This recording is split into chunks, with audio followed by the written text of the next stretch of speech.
এই সরকারটা তো শুধুমাত্র ছাপ্পা এবং লুটের সরকার।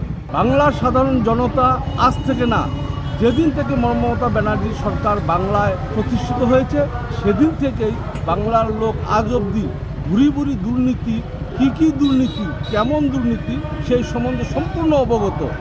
আমরা বাংলার মানুষকে এটা নতুন করে বোঝানোর মতো আমাদের কাছে কিছু নেই। বাংলার মানুষ একমুখী হয়ে আছে, বিজেপিকে ভোট দিবে এবং বিজেপিকে বারবার ভোট দিচ্ছেও। কিন্তু এই সরকারটা তো শুধুমাত্র ছাপ্পা এবং লুটের সরকার। এটা তো আর গণতান্ত্রিকভাবে ভোটের সরকার নয়। তো এই সরকারের সম্পর্কে সাধারণভাবে কোনো কথা বলার কোথাও অবকাশ নেই।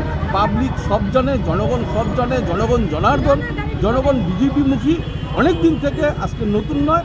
এবং আবারও বলছি, জনগণ শুধুমাত্র বিজেপিকে চায় এবং বিজেপিকে ভোট দিবে। আর তাই এই পরিবর্তন যাত্রা আজকেও হচ্ছে, যেটা আপনারা এক্ষুনি দেখতে পারবেন। এর মাধ্যমে সমস্ত বাংলার লোক এতে জড়িত।